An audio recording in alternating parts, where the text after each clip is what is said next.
할렐루야. 오늘도 각 처소에서 살아계신 성삼위 하나님을 예배하는 모든 성도분들을 주님의 이름으로 축복합니다. 5월은 가정의 달입니다. 하나님의 사랑을 경험하는 통로이자 하나님을 예배하는 터전으로 우리에게 가정을 허락하신 그 크신 하나님의 은혜를 기억하며 이 시간 함께 예배드리기 원합니다. 먼저 각자 계신 곳에서 함께 사도신경을 고백함으로 예배드리겠습니다. 나는 전능하신 아버지 하나님 천지의 창조주를 믿습니다. 나는 그의 유일하신 아들 우리 주 예수 그리스도를 믿습니다.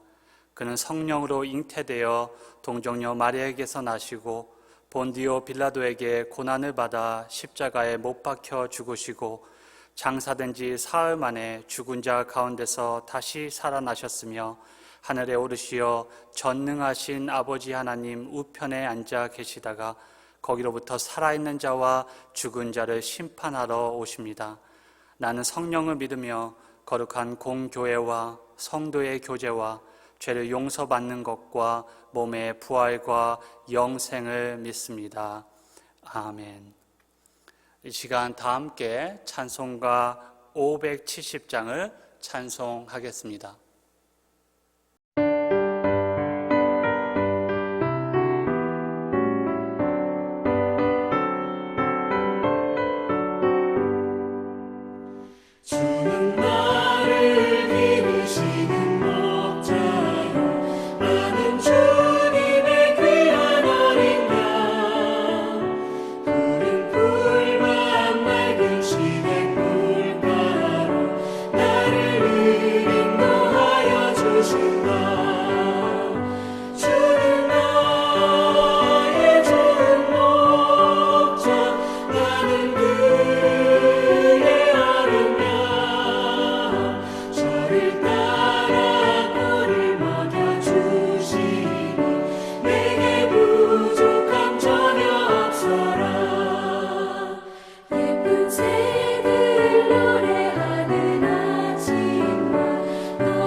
여호와는 나의 목자시니 내게 부족함이 없으리로다. 그가 나를 푸른 풀밭에 누이시며 쉴 만한 물가로 인도하시는도다. 내 영혼을 소생시키시고 자기 이름을 위하여 의의 길로 인도하시는도다. 내가 사망의 음침한 골짜기로 다닐지라도 해를 두려워하지 않을 것은 주께서 나와 함께 하심이라. 주의 지팡이와 막대기가 나를 안위하시는도다. 우리의 선한 목자 되신 주님을 이 시간 예배합니다.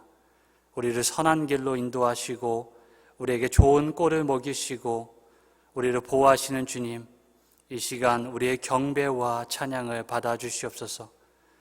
우리는 다 양 같아서 그릇 행하고 각기 제 길로 갔지만 여호와 하나님께서 우리를 버리지 아니하시고 성자 하나님을 통해 우리의 죄를 속량하시고 우리를 자녀 삼아 주신 은혜에 감사와 영광을 올려드립니다. 이 시간 하나님의 영을 힘입어 하나님 아버지께 예배드리며 나아가오니 주여 우리의 예배를 받아 주시옵소서. 이 모든 말씀 예수 그리스도의 이름으로 기도드립니다. 아멘.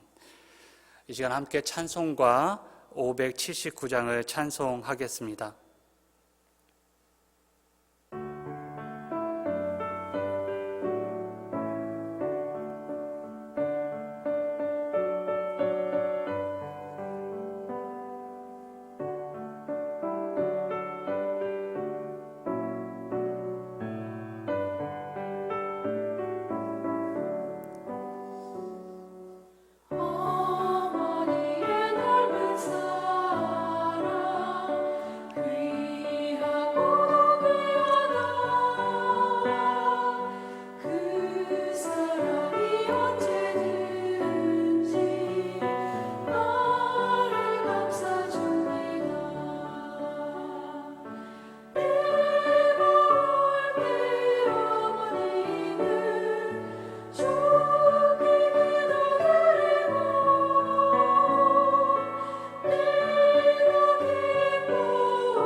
이 시간 예배를 위해서 함께 기도드리겠습니다. 가정의 날 5월을 맞이하여 각 가정에서 함께 사랑하는 가족들과 예배드리게 하심에 감사드립니다. 특별히 어머니 날 Mother's Day를 맞아 어머니라는 귀한 존재를 허락하신 주님 앞에 다시 한번 감사와 찬양을 올려드립니다. 하나님이 세우신 가정을 주님의 뜻에 따라 세우고 또 돌보시는 모든 어머님들에게 주님의 크신 은혜와 위로하심이 함께하기를 이 시간 간절히 기도드립니다. 코로나 바이러스로 인해 찾아온 이 위기의 순간에도 모든 가정이 한 마음 한 뜻으로 기도하며 어려움을 잘 헤쳐나갈 수 있도록 주여 은혜를 허락하여 주시옵소서. 우리가 주님의 자녀라는 사실과 주님이 아버지 되신다는 사실을 입술로 고백하지만 우리의 삶 가운데 아직도 하나님의 흔적보다 죄의 흔적이 많음을 고백합니다. 우리의 삶 가운데 죄를 이기고 악의 유혹을 극복할 수 있도록 성령의 충만함을 허락하여 주시고 날마다 주님과 복된 교제를 통해 주님을 닮아갈 수 있도록 인도하여 주시옵소서. 주님의 자녀로서 날마다 주님의 말씀대로 주의 뜻대로 살아가며 하나님의 통치가 이곳 가운데 이루어지기를 소망하며 살아가게 하여 주시옵소서. 코로나 바이러스로 인해 많은 사람들이 고통과 좌절 속에서 하루하루를 보내고 있습니다. 이 사태가 속히 진정되기를 온 교회가 한 마음으로 주님 앞에 간구하오니 주께서 우리의 기도에 응답하여 주시옵소서. 바이러스와 싸우고 있는 모든 분들에게 주님 새 힘을 더하여 주시고 바이러스의 확산을 막기 위해 우리 가운데 인내하는 마음과 내 이웃을 내 몸과 같이 사랑하는 마음을 허락하여 주시옵소서. 주님의 사랑하는 몸된 교회를 돌보시고 또한 특별히 먼 곳에서 선교의 일을 감당하는 선교사님의 가정 가운데 건강과 안위를 살펴주시길 이 시간 간절히 기도드립니다. 영육의 강건함을 허락하여 주셔서 주님이 맡겨주신 사역을 신실하게 잘 감당할 수 있도록 도와주시옵소서.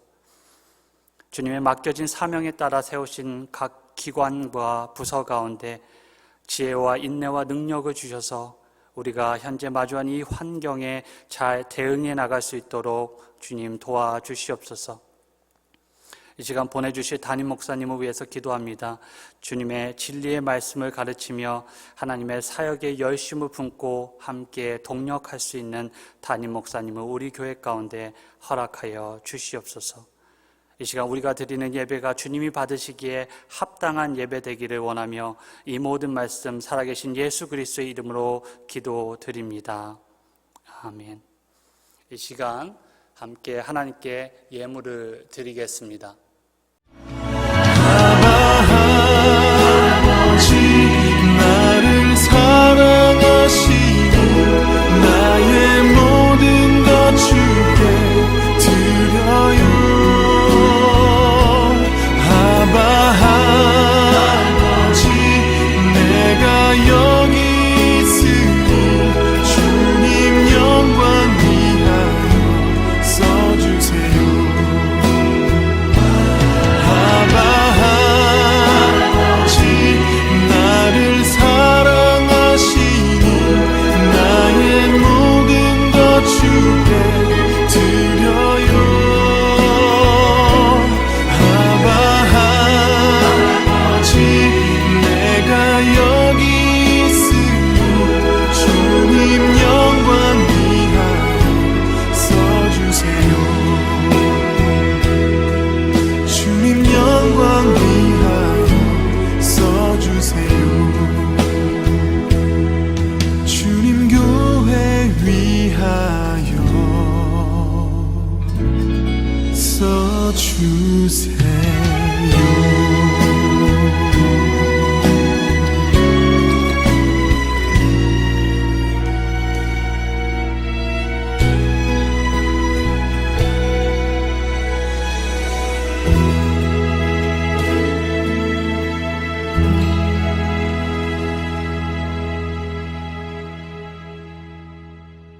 이 시간 드린 예물을 위해서 기도드리겠습니다. 좋으신 하나님, 이 시간 정성을 모아 하나님께 예물을 드립니다. 우리가 가진 모든 것이 주님의 것이며 주님께서 허락하신 것들임을 고백합니다. 마음을 다해 드리는 이 예물을 통해 하나님이 영광 받으시고 기뻐하시는 곳에 사용되게 하시옵소서. 코로나 바이러스로 인해 경제적 어려움에 처한 주의 백성들을 돌보시며 심신의 연약함으로 고통받는 주의 백성들을 보호하여 주시옵소서. 예수님의 이름으로 기도드립니다. 아멘. 이 시간 광고 드리겠습니다. 하나님 나라 큐티 5월, 6월호가 도착하였습니다. 책을 신청하신 분들은 교회 우편함에서 수령해 가시기를 부탁드립니다. 2019년 헌금 영수증을 수령하지 않으신 분들이 많이 계시다고 합니다. 헌금 영수증은 교회 사무실에 준비되어 있으니 필요하신 분들은 한완웅 목사님에게 문의하여 주시기 바랍니다. 헌금을 드리기 원하신 분들은 직접 교회에 방문하시거나 우편을 통해 발송하실 수 있습니다. 또한 무통장 입금을 원하시는 분은 CIBC 은행 사이트에 접속하셔서 화면 위에 보이는 계좌번호로 무통장 입금하실 수 있습니다. 또한 이 트랜스퍼를 이용하시는 분은 화면에 있는 교회 이메일로 송금하실 수 있습니다. 비밀번호를 입력하실 때에는 이글스로 통일해 주시면 감사하겠습니다. 지난주 2020년 5월 3일 헌금 내역을 알려드립니다. 화면을 통해 각자 드린 헌금 내역을 확인해 주시기를 부탁드립니다.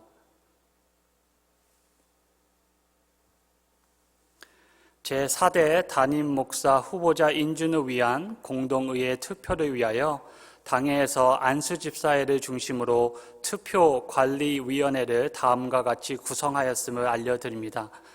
존칭은 생략하겠습니다. 위원장, 임시당회장 강성철 목사, 부위원장 김형원 안수집사, 투표위원 김형원, 김옥수, 홍용희, 임정빈, 동희욱, 이인호, 서경현 이상 7명의 안수집사, 그리고 분과위원장에 홍용희, 서경현, 동희욱 집사 3분이 수고해 주시겠습니다. 코비드-19 비상사태가 5월 12일에서 5월 19일로 한 주 연장되었습니다. 따라서 제4대 담임 목사 청빙 관련 계획도 한 주 연기되었음을 알려드립니다. 이 시간 함께 말씀을 위해서 기도하겠습니다. 이 시간 주님의 귀한 말씀을 듣기 원합니다. 우리의 마음과 생각과 뜻이 주님의 말씀에 온전히 사로잡히게 하여 주시옵소서. 성령 하나님, 이 시간 귀한 한한웅 목사님을 통해 선포되는 주님의 말씀이 우리의 마음밭에 잘 전달될 수 있도록 이 시간 우리 가운데 역사하여 주시옵소서. 이 모든 말씀 우리 주 예수 그리스도의 이름으로 기도드립니다. 아멘. 오늘 우리에게 주시는 하나님의 말씀은 구약 성경 출애굽기 20장 12절 말씀입니다. 구약 성경 112면에 있는 말씀입니다. 구약 성경 출애굽기 20장 12절 말씀입니다. 다 찾으셨으면 저와 여러분이 함께 읽도록 하겠습니다. 내 부모를 공경하라. 그리하면 내 하나님 여호와가 내게 준 땅에서 내 생명이 길리라. 아멘. 이 시간 한한웅 목사님께서 나오셔서 하나님의 말씀을 나눠 주시겠습니다.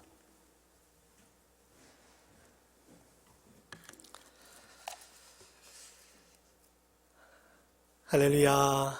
주님의 평강이 여러분의 가정과 함께 하시길 바랍니다. 오늘은 어머니 주일입니다.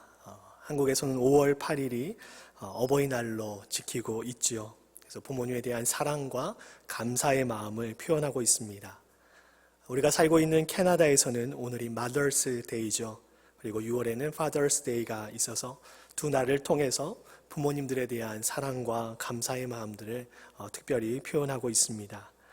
지금 혹시 자녀분들이 어머니와 함께 계시다면 해피 마더스 데이라고 인사하면서 사랑을 가득 담아서 포옹해 주시면 좋겠습니다. 또한 남편분들도 아내분들에게 해피 마더스 데이라고 하면서 포옹해 주시고 축하해 주시면 좋을 것 같습니다. 오늘은 어머니 주일을 맞이하여서 부모 공경에 대한 이야기를 함께 여러분들과 나누고자 합니다. 며칠 전 중국 산시성에서 58세의 한 남성이 79세의 노모를 버려진 묘에 생매장하는 사건이 발생했습니다. 이 남성은 어머니를 리어카에 태우고 가서 버려진 묘에 생매장을 했습니다. 알고 보니까 이 어머니는 중풍을 앓고 계셨습니다. 남편이 분명 어머니와 함께 나갔는데 돌아올 때는 남편 혼자 집에 돌아왔습니다. 그래서 부인이 어머니가 어디에 계시느냐라고 물었더니 승합차에 태워서 친척 집에 보냈다라고 남편이 둘러댔습니다. 그러나 이를 이상히 여긴 부인이 경찰에 신고를 했고 노모는 3일 만에 극적으로 이제 구출이 되었습니다. 경찰이 이 남성을 신문했는데 어머니를 생매장했다라는 진술을 받아내었고 노모를 묻은 장소에서 구조 요청하는 소리가 들려서 이제 가봤더니 어머니가 살아계셔서 어머니를 구출했다라는 기사를 읽은 적이 있습니다. 그런데 이렇게 극적으로 구조된 어머니는 자신을 그렇게 생매장한, 자신을 버린 그 아들을 원망하기보다는 오히려 더 걱정을 했다라고 합니다. 행여나 아들이 중형을 받을까 봐 걱정이 된다라고 인터뷰를 했다라고 합니다. 부모 공경은 10계명 중에서 5계명에 속하지요. 1에서 4계명은 하나님과 관계된 이제 계명이라면 5에서 10계명은 사람과 사람 사이에 관련된 계명이라고 할 수가 있습니다. 사람과 사람 사이에 관련된 계명 중에서 가장 먼저 나오는 것이 바로 오늘 본문 말씀인 내 부모를 공경하라라는 말씀입니다. 그만큼 부모를 공경하고 존중하는 일이 우리에게 있어서 중요한 일이다라는 것을 말씀해주고 있는 것이죠. 하나님은 10계명 중 1에서 4계명을 하나님에 관한 법으로 이제 채워 넣으셨고 5에서 10계명을 인간 관계에 대한 법으로 채워 넣으셨습니다. 그런데 놀랍게도 하나님에 대한 법들을 우리가 준수했을 때는 어떤 복을 주겠다라는 그런 약속이 기록되어 있지는 않습니다. 반면에 오늘 말씀인 제5계명에서는 부모를 공경할 때, 너희들이 부모를 공경할 때 하나님께서 복을 주시겠다라고 말씀하고 있습니다. 하나님께서 우리에게 주시는 복이 무엇입니까? 우리가 부모님을 공경했을 때 하나님께서는 우리에게 장수의 복을 주시겠다라고 약속해 주셨습니다. 장수의 복이라고 하면 요즘 사람들은 시시하게 생각할 수 있습니다. 왜냐하면 우리 세대는, 우리가 살고 있는 이 시대는 장수가 이제 일반적인 일이 되었기 때문입니다. 의학과 과학의 발전으로 그리고 생활 수준의 향상으로 인해서 평균 수명이 많이 향상되었습니다. 한국의 평균 수명은 조사기관에 따라서 조금씩 다르지만 세계에서도 최상위권에 위치해 있습니다. 2018년 WHO 자료에서는 한국의 평균 수명이 83세로 세계 2위, 그리고 2017년, 2018년 기준 UN 자료에 의하면 평균 수명이 83세로 세계 3위, 2018년 OECD 자료 기준으로 83.1세의 평균 나이를 기록하고 있고 OECD 34개 국가 중에서 2위의 위치를 차지하고 있다는 것을 우리가 볼 수 있습니다. 이렇게 우리의 평균 수명이 늘어나다 보니까 이제는 장수가 복처럼 느껴지지 않게 되어버렸습니다. 그러나 조금만 시간을 옛날로 되돌아간다면 오래 사는 것이 굉장한 큰 복이었다는 것을 우리가 알 수가 있죠. 오죽하면 만 60세에 환갑잔치를 했겠습니까? 왜 잔치를 했겠습니까? 60세까지 사는 것이 결코 쉽지 않았기 때문입니다. 그래서 이를 축하하고 기념하기 위해서 환갑잔치를 만들었던 것입니다. 자, 그런데 요즘은 환갑잔치를 안 하죠. 왜냐하면 큰 병이나 사고가 없으면 누구나 60세까지 살기 때문입니다. 얼마 전까지만 해도 60세까지 사는 것이 큰 복이었던 때가 있었습니다. 하나님은 이런 장수의 복을 부모를 공경할 때 누리게 된다라고 약속해주고 계십니다. 자, 그렇다면 왜 장수가 하나님의 축복일까요? 먼저는 오래 사는 것. 사람의 생명과 건강은 우리의 노력만으로 되는 것이 아니기 때문입니다. 어떤 분은요, 매일매일 운동하고 몸에 좋은 것만 먹고 몸을 잘 관리했는데도 하루아침에 큰 병을 얻으신 분들이 계시죠. 또 어떤 분은 크게 몸을 관리하지 않았는데도 건강하게 사시는 분들이 계십니다. 의학과 과학기술이 발전한 지금도 우리가 우리 몸을 제대로 관리하기 어려운데 이런 기술이 현저하게 떨어지고 어쩌면 이런 인식 자체가 부족했던 그 성경이 기록될 당시에는 장수는 굉장한 복이라고 할 수 있습니다. 복 중에 복이라고 말할 수 있는 것이죠. 신약성경 마가복음 8장 36절의 말씀처럼 사람이 천하를 얻고도 자기 목숨을 잃으면 아무것도 아닌 것이죠. 우리가 많은 것을 이루고 많은 것을 가지고 있어도 건강을 잃어버리면, 우리의 생명을 잃어버리면 무슨 소용이 있겠습니까? 성경은 생명은 하나님의 것이다, 생명의 주관자는 하나님이시다라고 분명히 밝혀주고 있습니다. 그리고 우리가 부모를 공경할 때 하나님께서 그 복을 우리에게 주시겠다라고 약속해주고 계신 것입니다. 둘째로, 우리가 장수를 할 때 우리는 자녀 세대를 보는 그런 기쁨을 누릴 수 있게 되는 것입니다. 우리가 자녀들을 바라보면서 흐뭇해할 때가 있죠. 언제입니까? 자녀들 안에서 나의 모습을 발견할 때가 그렇습니다. 저 모습 내 모습인데 어쩜 이렇게 나를 닮았나 라고 할 때 우리는 놀라기도 하고 한편으로는 흐뭇해합니다.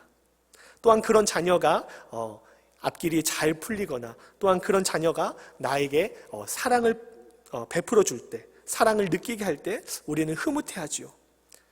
그래도 내가 인생을 헛살지 않았구나라는 것을 자녀 세대를 보면서 우리는 위로받고 또한 위안을 받게 되는 것입니다. 이렇게 3대, 4대가 모일 때 얼마나 좋겠습니까?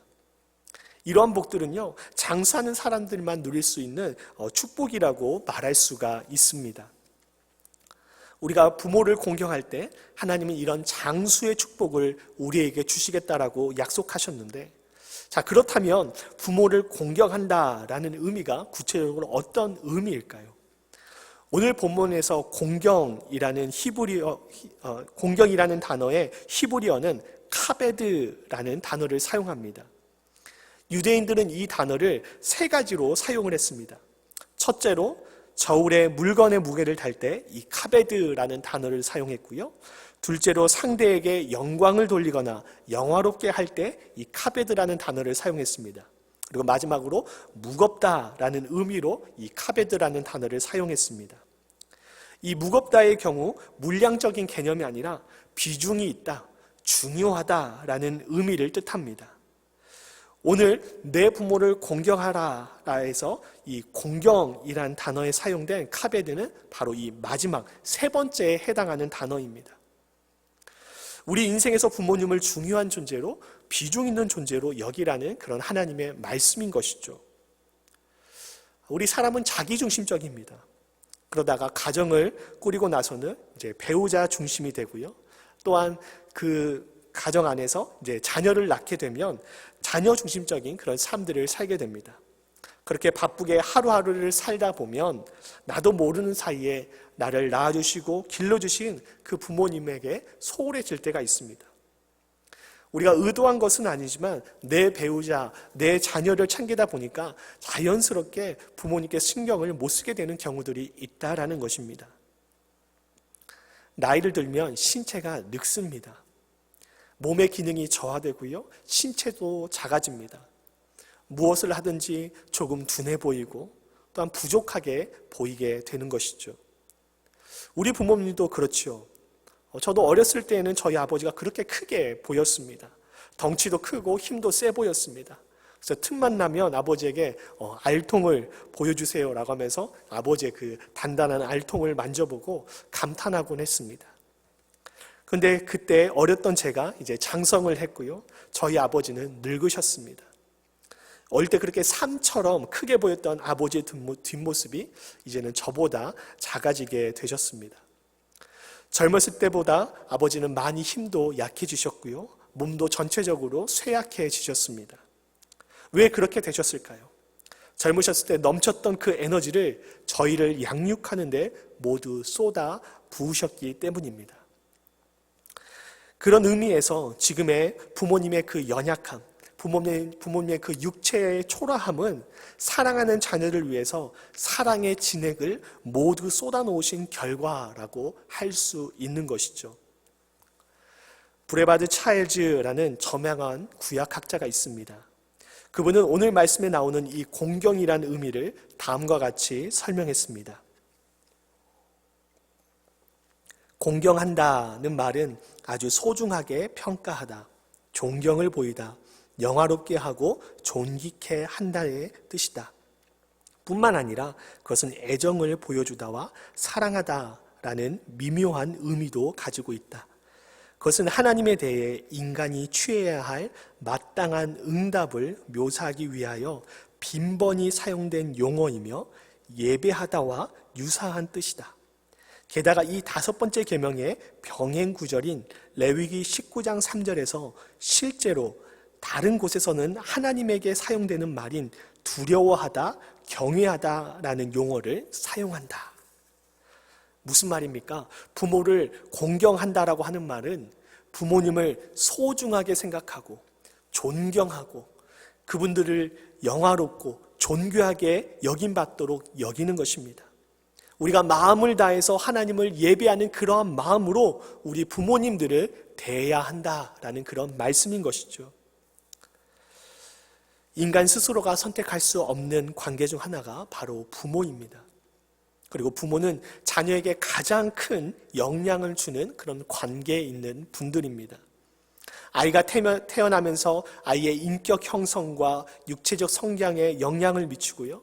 또한 자녀가 건강히 자라날 수 있도록 환경과 여건을 만들고 자녀를 보호해 주는 것이 바로 부모님이죠. 우리가 성장하는 데 있어서 어느 것 하나 부모님의 손길이 미치지 않는 것이 없습니다. 2019년 10월 10일 동아일보 인터넷 기사에서 아이를 낳고 대학까지 자녀를 보내려면 직장인의 10년치 연봉을 쏟아 부어야 한다라는 통계 결과를 발표했습니다. 이 기사에 따르면 가정소득이 늘어나면 그 늘어나는 비용만큼 그것에 비례해서 자녀를 양육하는 그 비용도 증가한다라고 말했습니다. 그리고 평균적으로 직장인의 10년치의 연봉을 자녀를 양육하는 데 사용해야 한다라는 결과를 내었던 것입니다. 이처럼 부모님은 우리가 지금 살아 숨을 쉬고 있는 존재로 여기에 있기까지 가장 큰 헌신과 사랑, 그 마음들, 우리를 아끼는 그 마음들을 우리에게 쏟아 부어 주신 그런 존재인 것이죠. 하나님께서 맺어주신 관계입니다. 누군가는 이렇게 말했습니다. 신은 어느 곳에서나 존재할 수 없어 우리에게 어머니를 선물해 주셨다. 저는 이것을 기독교적으로 한번 재해석하기를 원하는데요. 신은 어느 곳에서나 존재할 수 없어서 우리에게 어머니를 선물해 주셨다라는 이 말을 하나님은 당신의 사랑의 손길을 우리가 느낄 수 없기에 어머니를 우리에게 선물해 주셨다라는 말로 바꾸고 싶습니다. 인간의 한계로 인해서 우리는 하나님을 볼 수 없고 또한 만질 수도 없습니다.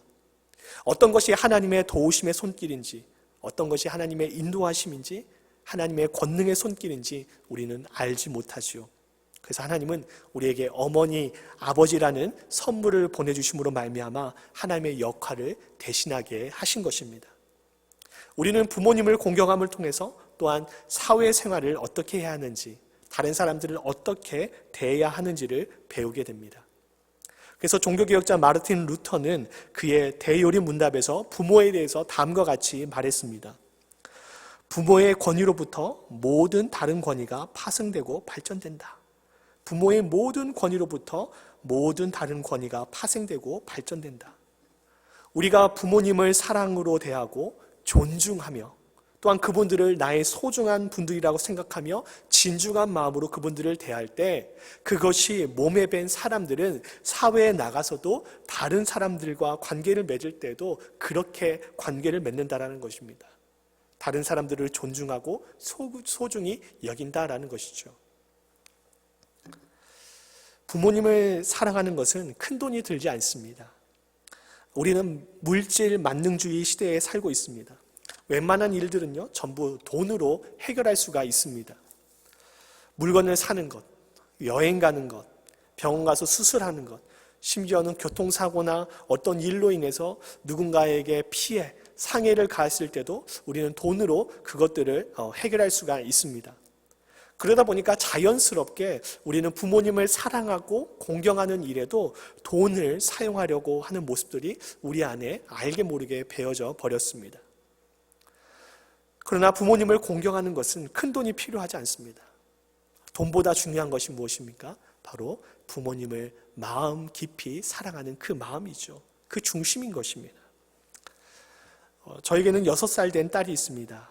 저희 딸이 이제 JK, 주니어 킨더가든에 이제 들어가면서 딸에게 마더스데이, 파더스데이, 그리고 엄마 아빠 생일에 선물을 준비하고 카드를 쓰라고 교육을 시키기 시작했습니다. 지난 주일에 아내가 딸에게 이제 곧 마더스데이니까 엄마한테 카드 만들어서 줘라고 이렇게 교육을 시켰습니다. 그때부터 저희 딸이 종이에 뭔가를 막 그리기 시작했습니다. 그리고 하트를 만들고 반짝이를 붙이고 하면서 가슴 막 준비를 하기 시작했습니다. 그리고 매일 아침 눈을 뜨자마자 저에게 딱 와가지고 아빠 마더스데이 잊지 마. 아빠 마더스데이 되려면 몇 밤 더 자야 돼. 아빠 엄마가 초콜릿 케이크 좋아하니까 마더스데이에 꼭 초콜릿 케이크 사자라고 하면서 매일 아침 눈을 뜨자마자 저에게 와서 이 말을 반복해서 말했습니다. 오늘 아침에도 눈을 떴는데 저에게 와서 아빠 마더스데이 며칠 남았어. 아빠 초콜릿 케이크 꼭 사야 돼. 알았지? 라고 하면서 저에게 신신당부를 하더라고요. 그래서 제가 물었습니다. 예주야 왜 마더스데이가 기다려져? 라고 하면서 네가 초콜릿 케이크 먹고 싶어서 마더스데이 기다리는 거지? 라고 물었더니 수줍게 저희 딸이 웃으면서 맞다라고 말하더라고요. 이 말을 듣고 너무 웃겨서 제가 한참을 웃었습니다. 그러나 그럼에도 불구하고 이런 목적을 가지고 있음에도 불구하고 저희 딸이 아내를 위해서 카드를 쓰고 그림을 그리고 며칠 동안 시간이 날 때마다 마더스데이를 준비한 그 정성을 아내가 알게 된다면 그것만으로도 아내는 참 기뻐할 것 같습니다. 그것이 바로 부모의 마음이 아니겠습니까? 그리고 막상 따지고 보면 저희 딸이 아내를 위해서 만들 때 사용하는 그 종이, 엽서를 만들 때 사용하는 종이, 색연필, 사인펜, 그리고 그토록 기다리는 그 케이크, 이 전부 저희 딸의 돈이 아니라 저희 돈입니다. 저희 딸의 돈이 들어간 것이 하나도 없습니다. 이 말은 무슨 말입니까? 사랑은 돈으로 하는 것이 아니라는 것이죠. 마음으로 하는 것입니다. 사랑은 또한 공경은 마음으로 하는 것임을 우리는 기억해야 합니다. 성경에 보면 형제를 사랑하라라는 말씀이 많이 나오지요. 근데 이 형제를 사랑하라는 말씀에 형제 대신에 그 부모로 바꿔서 읽어도 그 의미가 전혀 손상되지 않는 것을 우리는 발견할 수 있습니다. 몇 군데를 한번 보면 좋겠는데요. 특히 요한일서에 이 말씀이 많이 나와 있습니다. 형제를 부모로 바꿔서 한번 읽도록 하겠습니다. 이러므로 하나님의 자녀들과 마귀의 자녀들이 드러나나니 무릇 의를 행하지 아니하는 자나 또는 그 부모를 사랑하지 아니하는 자는 하나님께 속하지 아니하니라. 우리는 부모를 사랑함으로 사망에서 옮겨 생명으로 들어간 줄을 알거니와 사랑하지 아니하는 자는 사망에 머물러 있느니라. 누구든지 하나님을 사랑하노라 하고 그 부모를 미워하면 이는 거짓말하는 자니 보는 바 그 부모를 사랑하지 아니하는 자는 보지 못하는 바 하나님을 사랑할 수 없느니라. 우리가 이 계명을 주께 받았나니 하나님을 사랑하는 자는 또한 그 부모를 사랑할지니라. 아멘. 그렇죠. 하나님을 경외하고 하나님께 온전히 순종하는 사람은 동시에 부모님을 경외하고 부모님의 말씀에 순종할 줄 아는 사람입니다. 그래서 효도는 신앙의 첫 열매라고 말할 수 있는 것이죠. 눈에 보이는 부모를 사랑하고 공경하지 않는데 어떻게 눈에 보이지 아니하는 하늘 아버지를 우리가 공경하고 사랑한다라고 말할 수 있겠습니까? 눈에 보이는 부모를 사랑하지 않는 자는 눈에 보이지 않는 하나님을 사랑한다라고 말할 수 없는 것입니다. 성경은 불효에 대해서 엄한 경고를 하고 있습니다.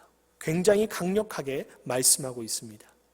신명기 21장 18절부터 21절 그리고 출애굽기 21장 15절과 17절 말씀을 이어서 함께 읽도록 하겠습니다.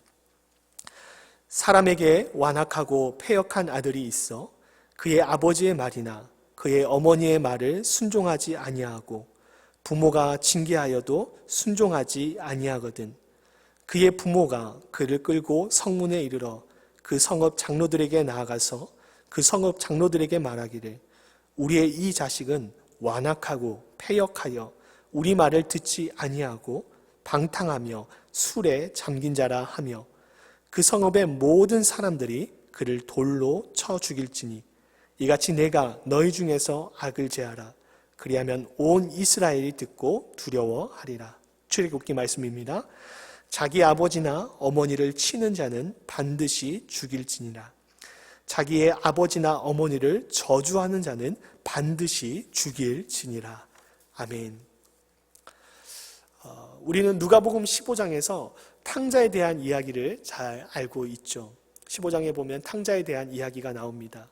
근데 방금 읽은 그 말씀을 배경으로 우리가 누가복음 15장에 나오는 탕자의 비유 이야기를 읽어보면 또 다른 그 부모님의 사랑을 느낄 수가 있습니다.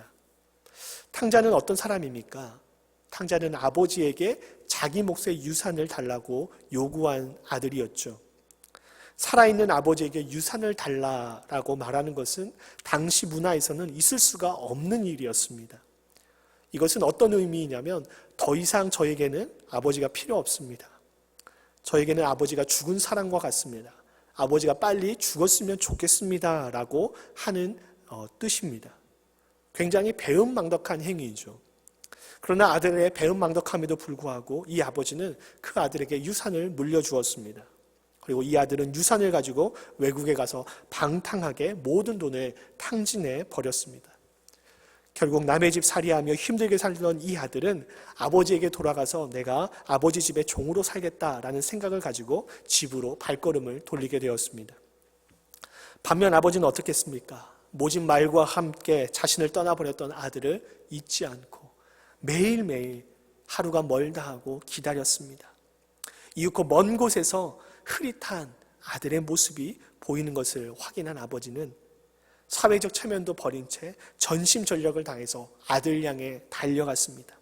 그리고 그를 껴안고 입을 맞추었습니다. 여기서 아버지가 멀리 보이는 아들을 향해서 달려간 이유가 무엇일까요? 크게 두 가지가 있겠죠. 첫째로는 아들을 그만큼 기다렸기 때문이죠. 사랑하는 아들이 언젠간 돌아올 것이다 하는 그 믿음을 가지고 보고 싶은 그 아들을 기다리는 마음으로 계속해서 기다렸던 것입니다.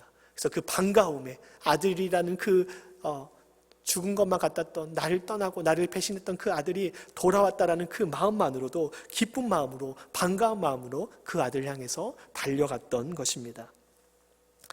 그리고 다른 한 가지 이유는 바로 아들의 생명을 구하기 위해서였습니다.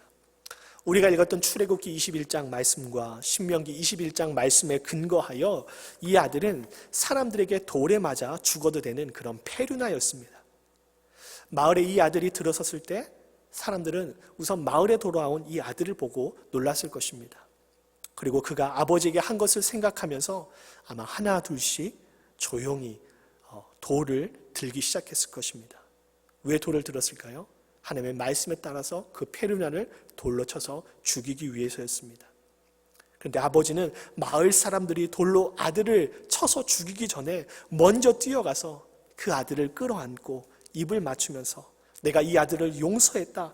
우리 아들을 죽이지 말아달라라고 사람들에게 말했던 것입니다. 이것이 바로 부모님의 사랑입니다. 부모님은요, 우리가 어떤 일을 해도 품어주시고 용서해 주시는 분들이십니다. 자신의 목숨을 내어서까지도 우리를 사랑하시는 분들이 바로 부모님이시죠. 오래전에 한국에서 개봉한 공공의 적이라는 영화가 있습니다. 이 영화에서 이성재 씨가 나오는데요. 이성재 씨는 사업가로 나옵니다. 근데 사업을 하는데 돈이 필요합니다. 근데 돈이 없어서 부모님께 요청을 했는데 부모님이 그 요청을 들어주지 않습니다. 그래서 이 사람이 화가 나서 비 오는 날 밤에 부모님 집에 찾아갑니다. 부모님 집을 찾아가서 부모님을 만나고 칼로 자신의 부모님을 잔인하게 살인했습니다. 근데 그 장면 중에 한 장면이 저를 사로잡았는데요.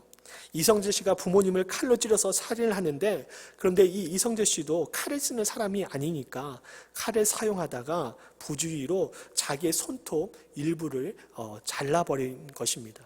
그러니까 칼에 이 사람의 손톱 일부가 잘려나간 것이죠. 근데 그게 바닥에 떨어져 있었는데요. 그의 어머니 역할로 나오시는 분이 칼에 찔려 죽어서 고통 가운데 있으면서도 아들의 손톱 일부가 그 바닥에 떨어진 것을 보고 어떻게 했냐면 그것을 주워가지고 입에 넣어서 삼켰다라는 것입니다. 왜 그렇게 했겠습니까? 행여나 그 손톱으로 인해서 자신의 아들이 살인자라는 사실이 밝혀져서 그 자식의 앞날이 막힐까봐 아들에게 배신당해서 칼에 찔겨 죽으면서 고통 가운데 있으면서도 끝까지 아들을 보호해주고 싶었던 것이었습니다. 부모님의 사랑은 마치 우리를 향한 하나님의 사랑과 닮았습니다. 끝이 없죠. 자신을 내어주면서까지 자녀들을 사랑해 주십니다. 그런 부모를 공경하는 것은 해도 되고 안 해도 되는 그런 선택적인 것이 아니죠. 자녀라면 반드시 해야만 하는 것입니다. 부모를 공경하지 않는 것을 다른 말로 표현하면 부모를 무시하는 것과 같습니다. 부모님을 공경하지 않을 때, 부모님의 말씀을 무시할 때 부모님을 업신여기는 것과 같은 것인 것이죠. 그래서 하나님은 그런 자들을 죽이라고 강력하게 경고하고 계신 것입니다. 잠언 23장 25절에서는 내 부모를 즐겁게 하며 너를 낳은 어머니를 기쁘게 하라라고 말씀하고 있습니다. 부모님을 즐겁게 해드리고 기쁘시게 해드리는 것은 언제라도 할 수 있는 것이 결코 아닙니다.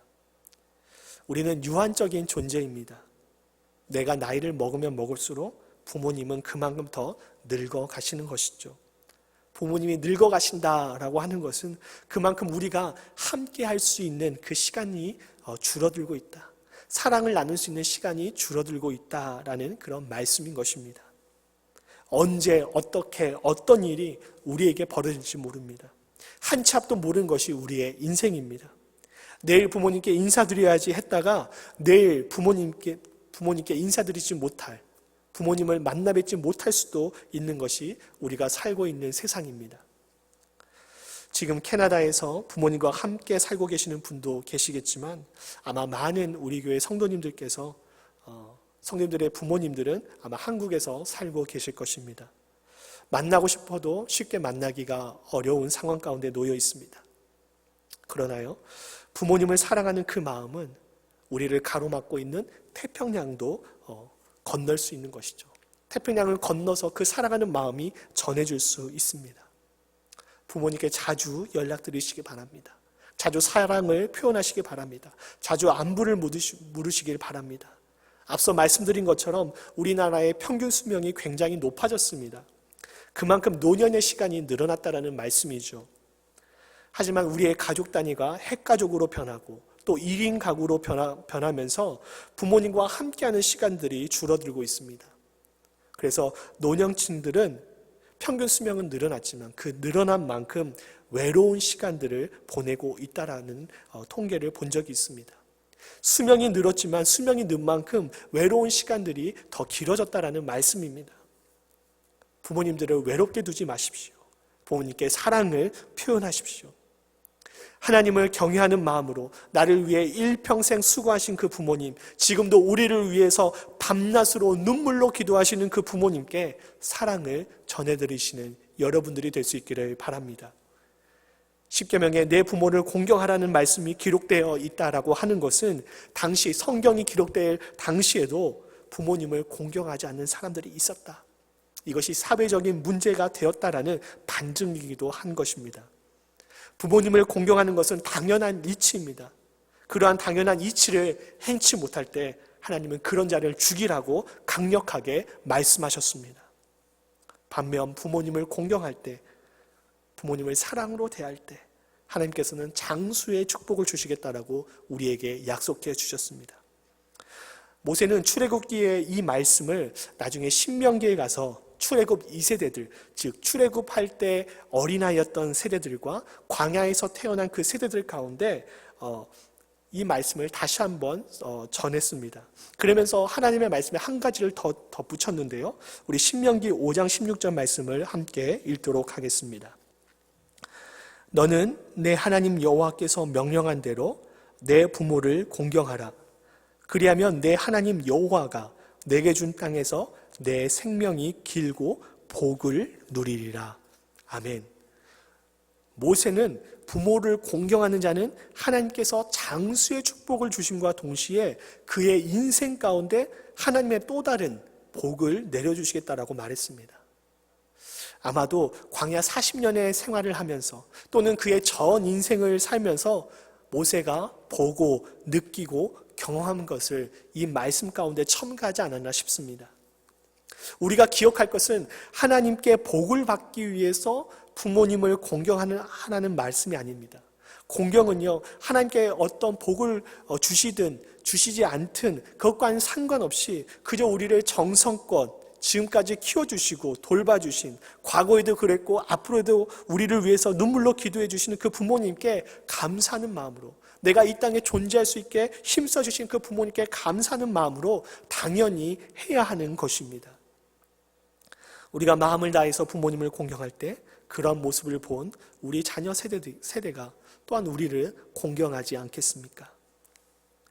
보이지 않는 하나님을 사랑하는 자는 보이는 하나님을 사랑해야 합니다. 보이는 부모님을 공경한 자가 또한 보이지 않는 하나님을 공경할 수 있는 것이죠. 하나님을 향한 사랑과 부모님을 향한 이 효는 하나입니다. 그래서 오늘 설교 제목을 신효일체라고 정했습니다. 하나님께서 사랑하시는 여러분은 신효일체를 하고 계십니까? 우리 모두 신효일체하여서 하나님이 주시는 장수의 복과 그리고 그분이 주시는 플러스 알파의 복을 받아 누릴 수 있는 우리 모두가 되기를 주님의 이름으로 축원드립니다. 우리 말씀을 생각하시면서 함께 하나님 앞에 찬양하며 나아가겠습니다. 감사해요. 깨닫지 못했었는데 내가 얼마나 소중한 존재라는 걸 태초부터 지금까지 하나님의 사랑은 항상 날 향하고 있었다는 걸 고마워요. 그 사랑을 가르쳐준 당신께 주께서 허락하신 당신께 그리스도의 사랑으로 더욱 섬기며 이제 나도 세상에 전하리라. 당신은 사랑받기 위해 그리고 그 사랑 전하기 위해 주께서 택하시고 이 땅에 심으셨네. 또 하나의 열매를 바라시며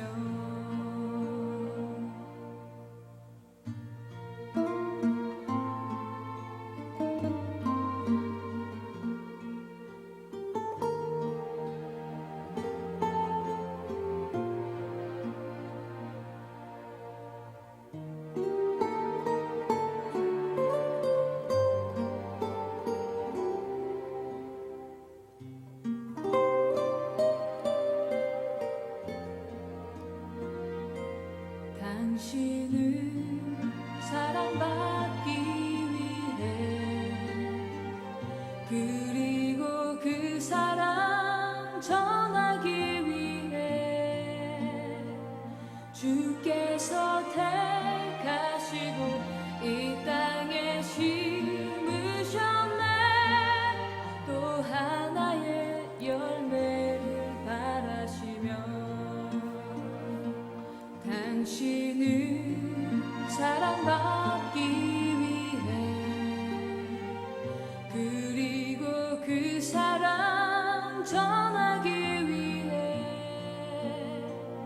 주께서 택하시고 이 땅에 심으셨네.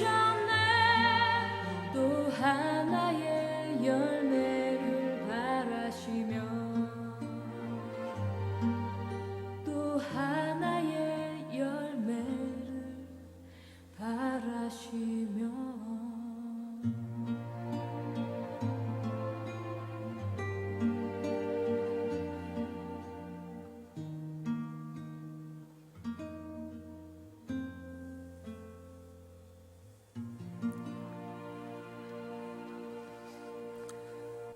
기도하시겠습니다. 우리에게 부모님을 선물로 주셔서 부모님의 손길을 통해 하나님의 사랑의 손길을 느끼게 하신 하나님을 찬양합니다. 지금껏 우리를 위해 모든 수고와 노력을 아끼지 아니하시고 밤낮으로 기도하게 하신 귀한 부모님을 저희에게 허락하여 주심을 또한 감사드립니다. 그러한 부모님을 저희들이 마음을 다해 공경하고 사랑하고 존중하게 하여 주시옵소서. 눈에 보이는 부모를 사랑하지 못하면서 어떻게 눈에 보이지 않는 하나님을 사랑한다라고 말할 수 있겠습니까? 이러한 모순을 저지르지 않는 저희들이 되기를 원합니다. 우리가 그러한 모순에 빠지지 않게 해주시고 하나님을 사랑하듯 부모를 사랑하고 부모를 사랑하듯 하나님을 사랑하게 하여 주시옵소서. 그리하여 그러한 모습을 우리 자녀 세대들이 보고 우리에게도 효도하는 귀한 믿음의 가정들로 세워지게 하여 주시옵소서. 뿐만 아니라 하나님이 주시는 장수의 복과 플러스 알파의 복도 누리며 하나님께 영광 돌리는 모든 가정들이 되게 하여 주시옵소서. 예수님의 이름으로 기도하옵나이다. 아멘.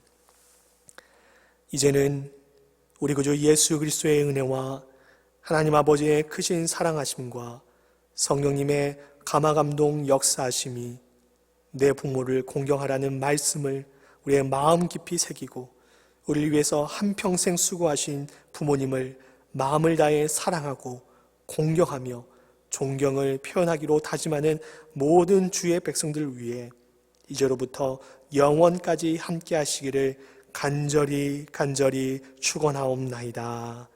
아멘.